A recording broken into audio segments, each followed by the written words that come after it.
Suspense. Welcome to the Diabetes Nerd Podcast. I am your host, Ginger Vieira, and with me today is Michelle Hale, the global diabetic. But Michelle, where do you actually live? Yeah, where do I live? I live in Washington, D.C.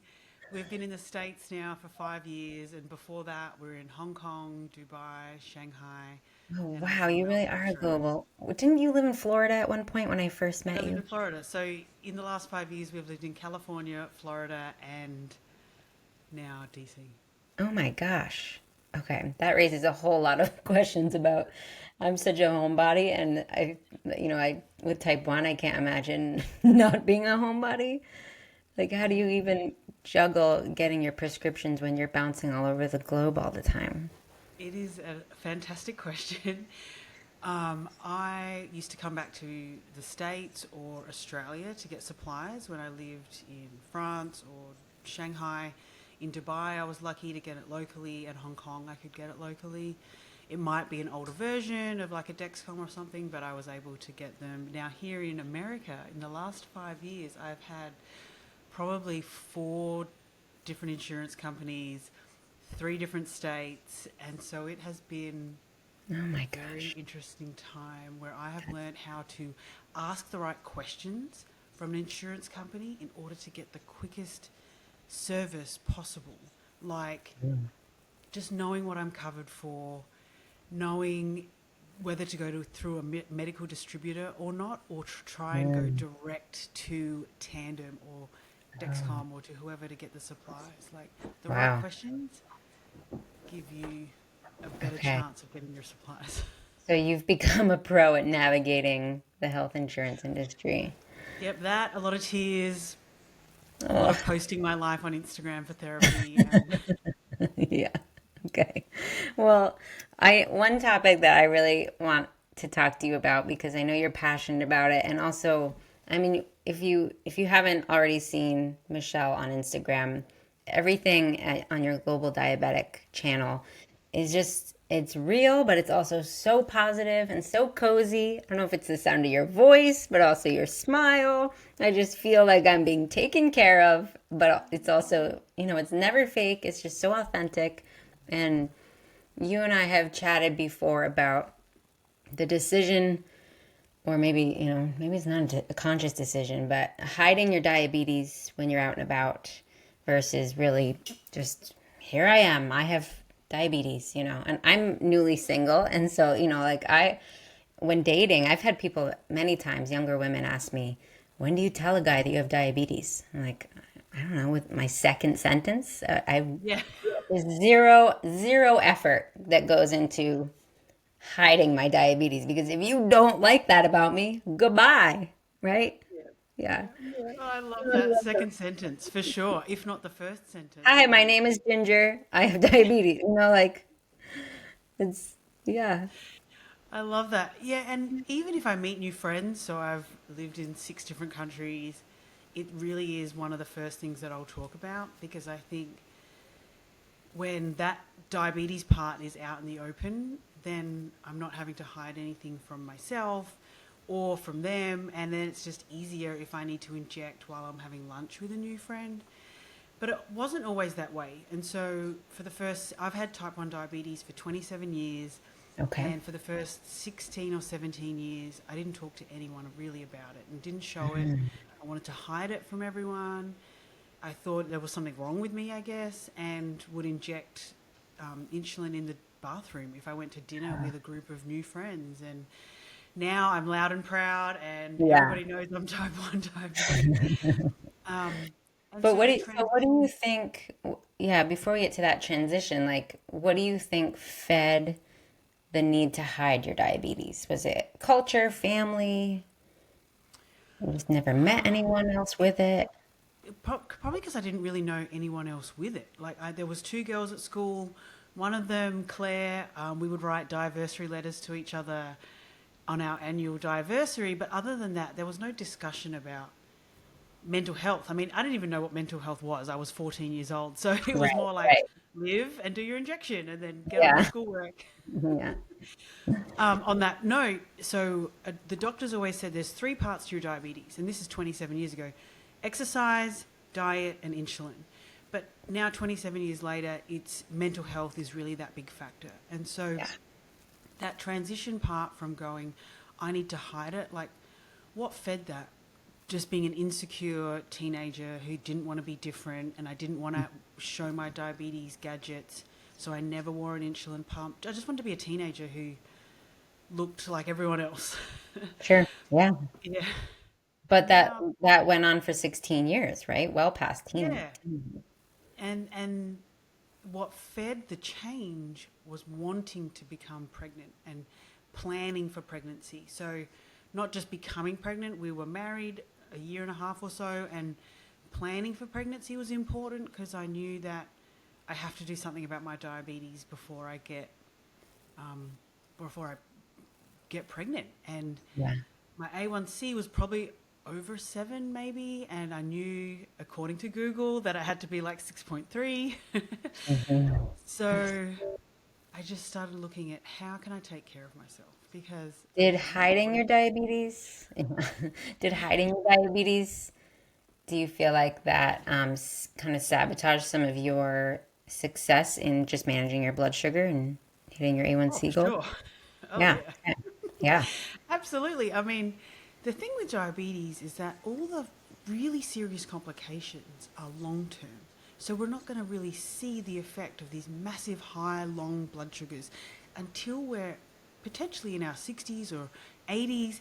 And what that does is give us a false way Yeah. of being with our diabetes because we think we can ignore our diabetes and have Well, high and, blood sugars. I mean, and it can, I think when in friends who I know they really neglected and struggled to care for their blood sugars and they struggled to take their insulin in their teens.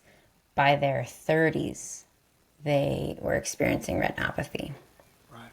right? And some other complications. So I mean, I don't think 60s and 80s, I think Yeah, it's you're right. actually sooner. But when you're a teenager, your 30s is way far away. I mean, that's very delayed. It's hard to really see the impact. But Yeah. it's not as simple as hiding your diabetes, right? That's boiling down to denial and struggling to embrace and accept this huge burden. Yeah.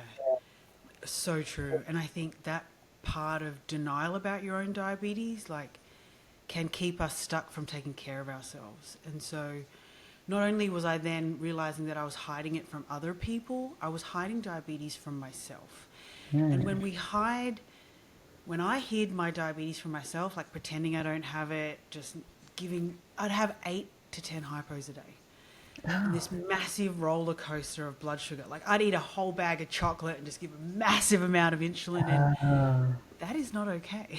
yeah. And when I started planning for pregnancy, I started looking at what I was eating and started trying to eat at the right times, like a consistent time, breakfast, lunch, and dinner, and snacks in between. And that completely changed how I took care of myself. Just eating at Mm. consistent times during the day meant I could understand what the insulin was doing to my body. So then I couldn't hide diabetes from myself anymore. I was like, oh, okay, if I give this massive amount of insulin for this bag of chocolate, things are not going to go well for me. And Right? It's like, I mean, you just make life harder. yeah, you just make life harder, which Yeah. when I was ignoring my diabetes, making it harder for myself kind of didn't matter. I just ignored.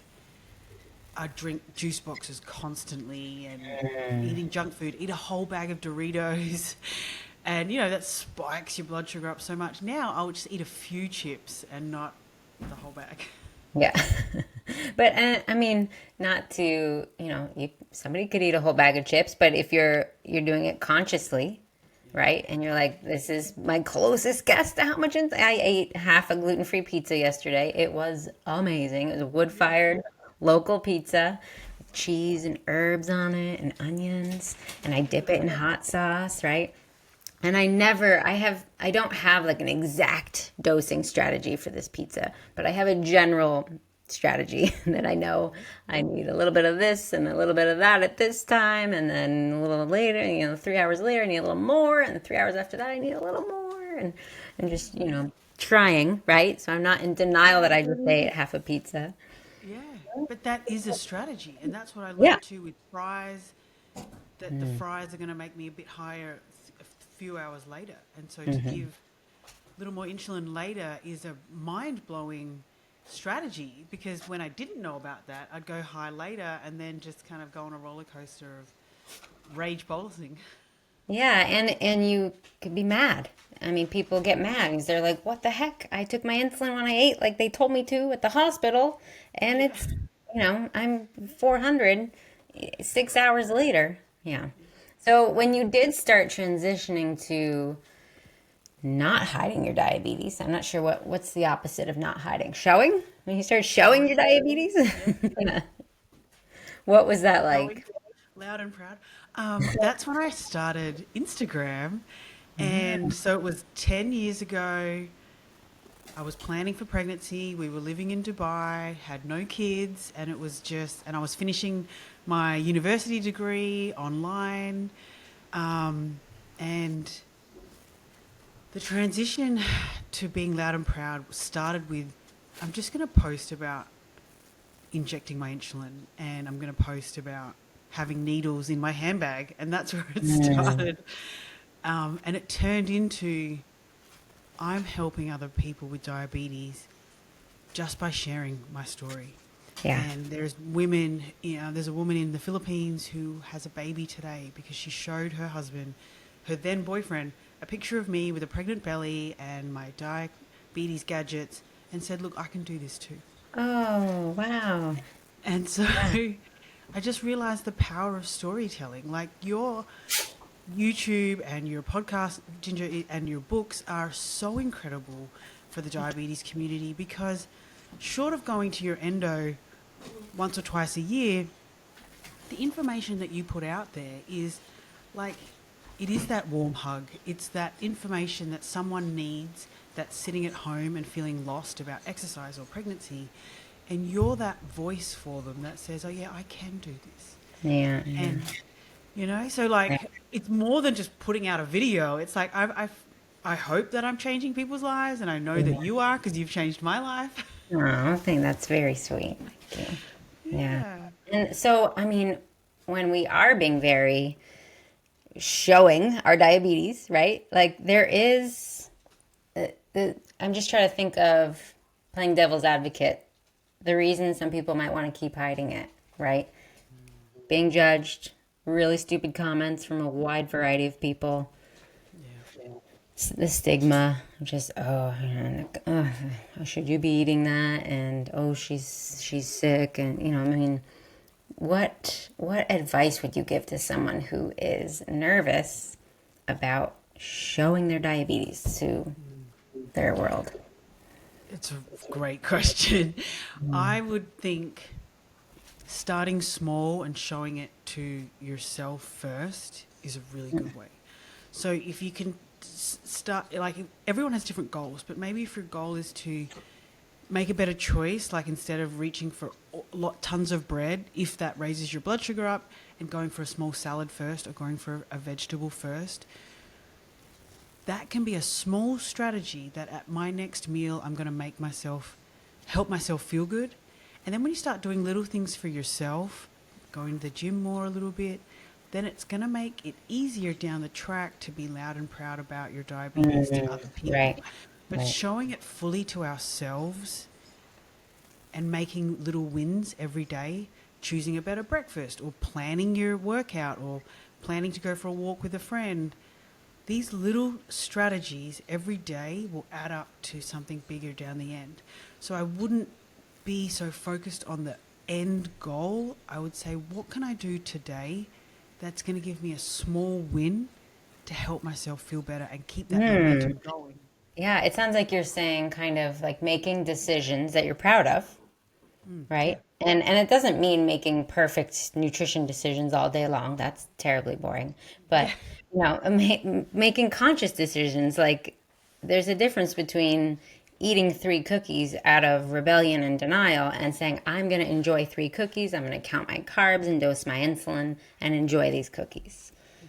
Right. Yeah. And That's then, but I'm also going to make sure my day looks kind of balanced and try to eat not cookies for dinner, you know? yeah.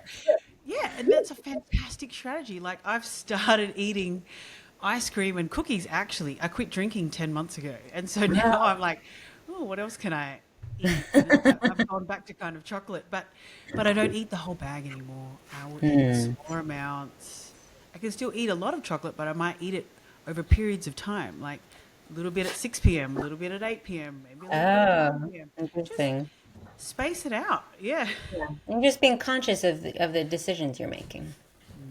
Yeah.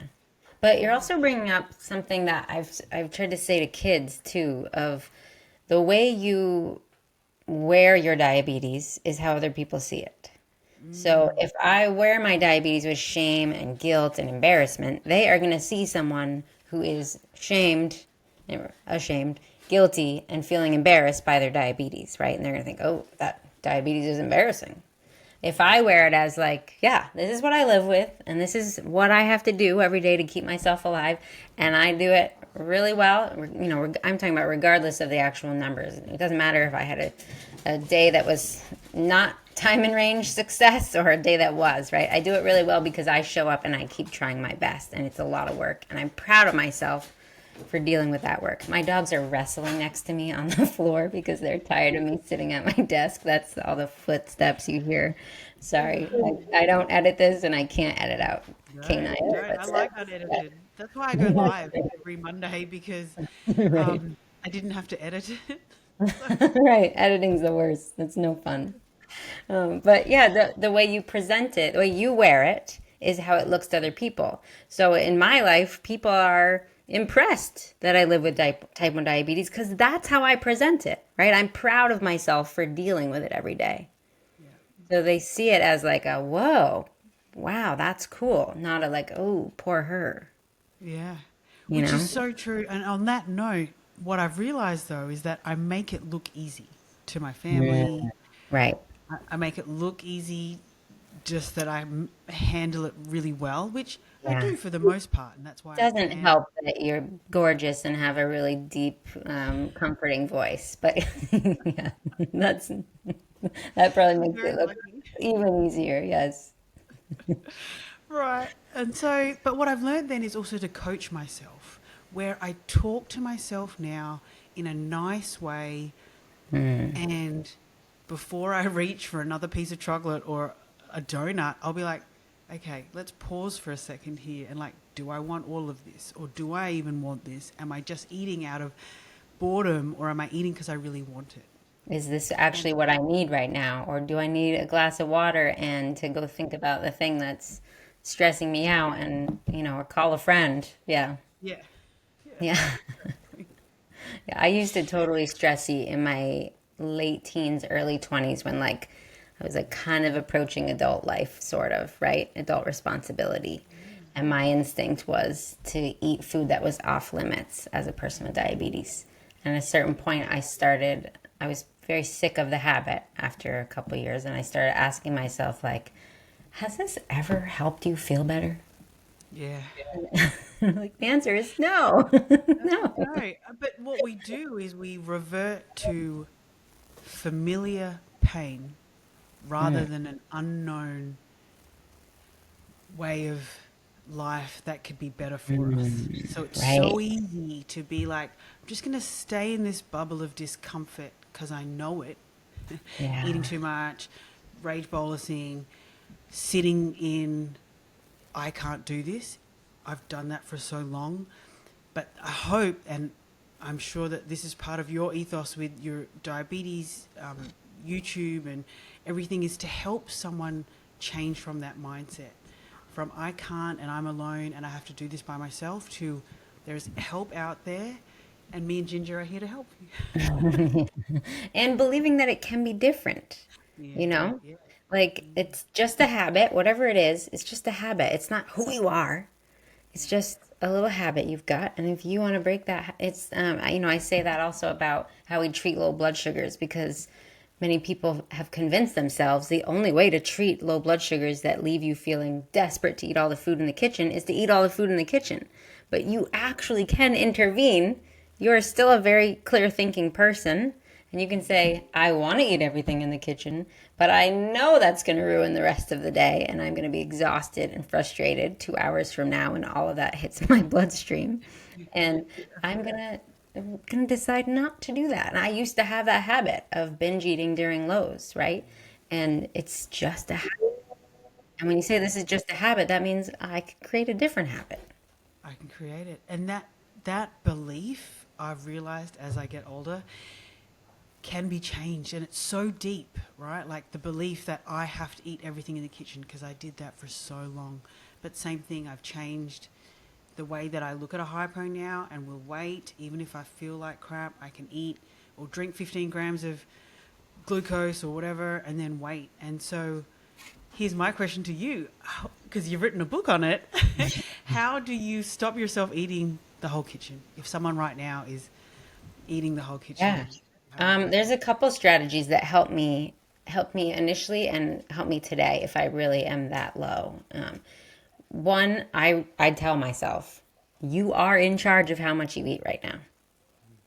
It doesn't matter that my brain is begging for more food. I am the one that's consciously making that decision, and I know I don't need 2,000 grams of carbohydrates to treat this low blood sugar. Right? I happen to know that's too many.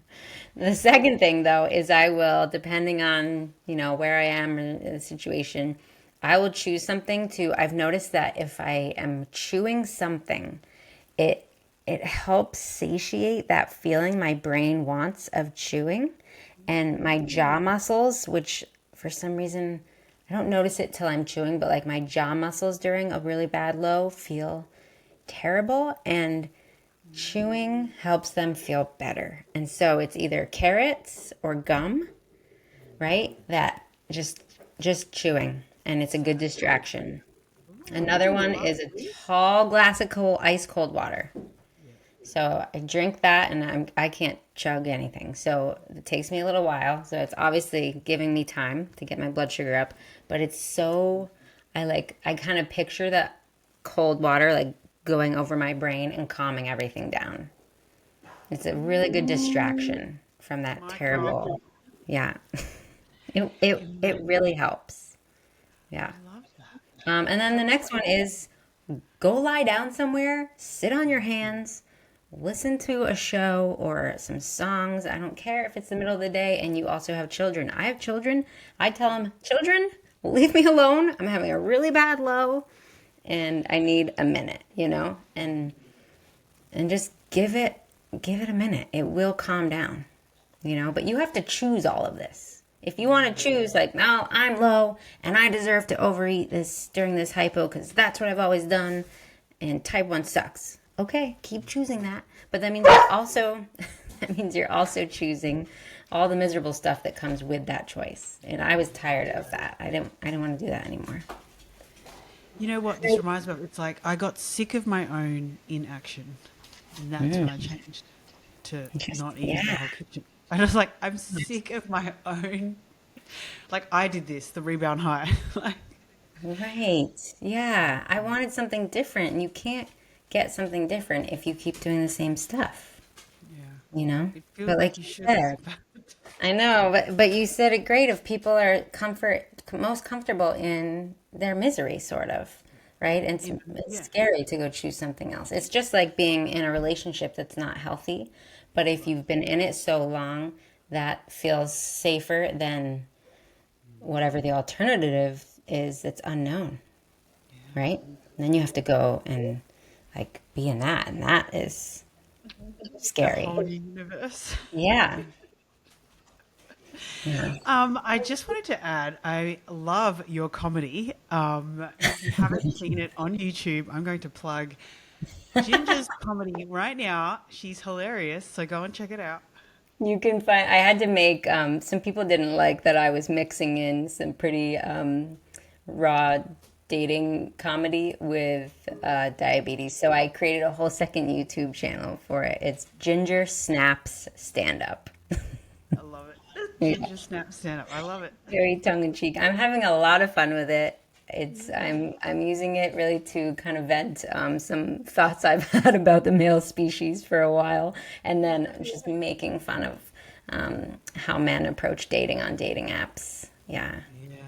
Yeah, but by the time this is published, I might have done some stand up about. I did meet a really nice fella on these dating apps while I've been making fun of the fools on these dating apps. And I got to tell you, it's kind of goes in line with what we're talking about. It's being really honest with yourself, and being like, if you waste time talking to the men that you know are not good enough and worth your time, then you're going to be too busy wasting your time with these people instead of available when you do bump into someone who might be worth your time.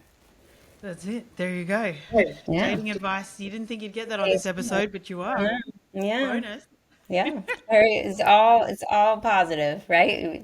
But Yeah. you got But to I be like that there. you tied that back to being honest with yourself. Like, really being honest with ourselves and having fun conversations with diabetes or dating or whatever it is, I've realized has been the transforming factor with getting healthier, with motivating myself to be my best self. Just being honest, like, okay, did you work out today? No. Well, then don't complain that you feel like And what are the shit. consequences of that? Yeah. Oh my gosh, that reminds me. So I have a friend who's on dating apps. I'm going to keep it bouncing back and forth between these topics because they're connected. She is frustrated because she just always ends up in these long, texty, nonsense relationships with these men that really just need therapy, not a girlfriend. Yeah. And I'm like, well, why are you, if this is like if you learned this in week 2, talking to this man, why are you still talking to him? This is not the kind of person that's going to become your partner. He's clearly got some issues here. And she goes, well, I don't know. I guess maybe I want to help him. Or, she's just taking the easiest thing to grab for instant attention and to feel less lonely in the moment instead of being like, that's not what I want. I deserve better. And I'm going to go sit and be comfortable in this other feeling of being single until I meet somebody that's worth it. And it's a similar thing of stopping yourself in the moment of like, I don't want to binge eat during this low. I want something different. So I do need to sit in the discomfort of wanting to eat the whole kitchen and see what that feels like, and don't panic, and then see if I really like the new result, because that's what motivates me the most, to not binge in the kitchen. I do not want to deal with the consequences, and I really like the result when I treat that low really carefully. Yeah. The win, like to have a hypo, to eat, and then to come out stable with a stable blood sugar on the other end is a win that I didn't know that I could enjoy. And so when I see it stable, I'm like, yes. Yeah, Even though yeah. nobody's watching me, I'm just like, Right, right. When you're being rewarded, and once you get enough of those little rewards, we can see it in the future, and we're like, okay, I know if I do X, Y, and Z, I'm gonna get what I want 5 hours from now in my diabetes. yeah. Yeah. One quick thing that I know, that if I need to give insulin while I'm having a hypo in order to eat the foods that I want to eat, that I'm eating way too much. So Oh. I have a rule. I have a rule now. Do not give insulin while having a hypo, because it means whatever I'm eating, I'm going to spike or have another hypo.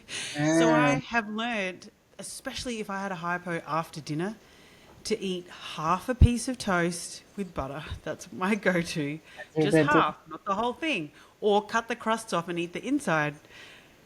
I have way more chance of having a stable blood sugar after. Don't eat the whole piece, Michelle, because you will go high. Funny. That's what I Okay. say to myself. Hey, but that's worked for you. Yeah. My But that's most the my thing. most Yeah. frequent risk of lows is 3, 4 a.m. because of long acting insulin. And I know usually, depending on how the low feels and what other contributing factors might, if I exercised really late in the evening or something, that sometimes I do need the gluten-free fig bar, right? But usually I only need half. And if I have the whole one, I'm going to be 200 when I wake up. But if I just take half a bite, which is not the easiest thing to do. And I do have other fast acting stuff nearby. Like I keep Sour Patch Kids and Swedish Fix next to my bed. But for sometimes these lows that are compounded by other variables, if I'm like sweating, it's not enough to have Sour Patch. I won't go up. I need something that's going to kick in and last. I'll go Yeah, up and I'll come back down. I'll go up and come back right. down. So Yes. anyway, yeah. Well, I mean, that's a good factor. So you will always make sure that you have a long acting carb after your Swedish fish or your simple acting sugar. Do you Yeah, do I that? mean, if I'm having a low that feels more dramatic, I might have like five Sour Patch Kids and then half or a whole fig bar, right? There's two in a package, the gluten free, Ah. blueberry, whatever, and yeah, Because my twin sister, we have this joke that she would make a better diabetic than me because she's very organized. And um, she will even say to me, like, once you have your juice or whatever to fix your hypo, then you have to have your long acting carb. And so that's why I asked that question. that's funny. Because it's just, there's so many different ways to manage diabetes. And these kinds of conversations, I hope, can spark a conversation within someone who's listening to be Yeah, like, what can I do today to just have a little win? And those yeah. little wins will add up. And suddenly you'll be 27 and 28 years or 27, 26 years of type 1. And I think being able to have fun with it and enjoy it, like in a way that you Learn, can with yeah, a create chronic it like a little condition. project. A woman actually messaged me recently saying, she was like, I'm so tired. I'm so frustrated. How can I feel better? And I was like, listen, there's not some easy answer I can give you in an Instagram DM. Either you're going to hire a diabetes coach. I love Ben Zeal. I try to recommend people a lot to head over and get help from Ben, yourdiabetesinsider.com.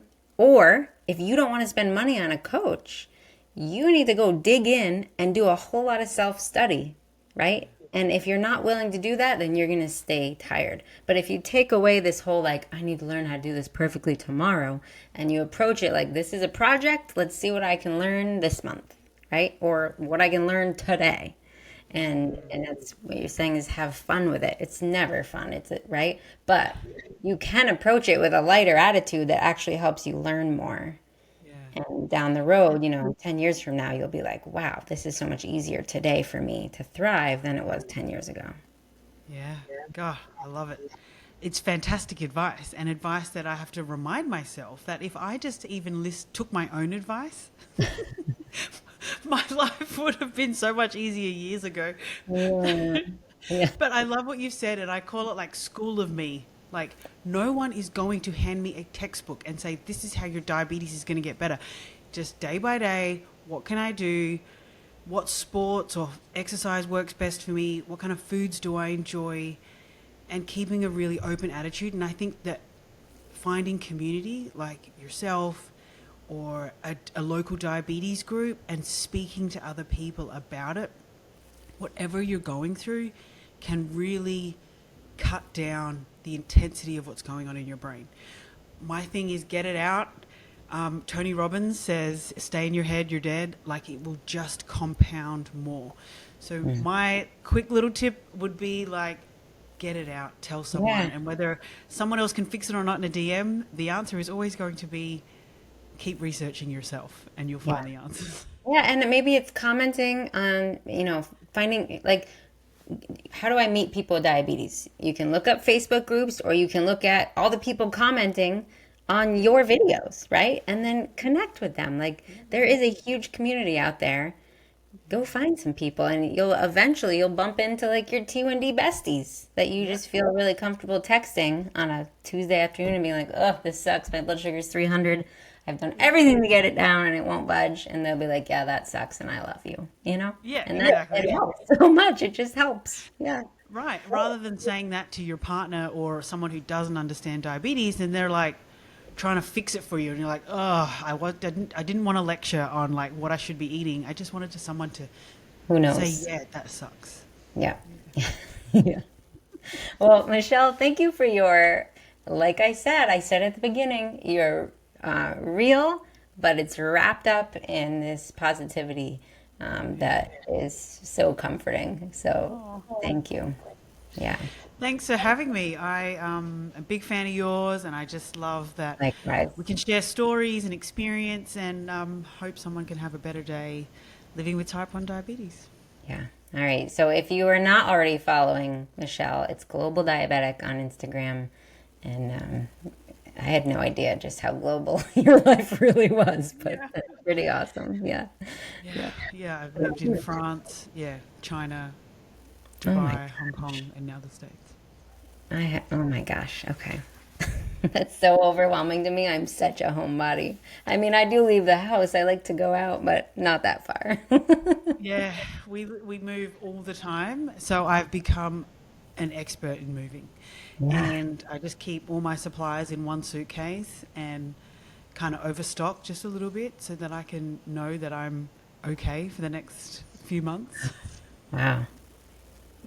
Okay. Kudos to you. All right, Michelle, thank you. Thanks for coming on and chatting. Thanks, Ginger. Love you all. Love you too.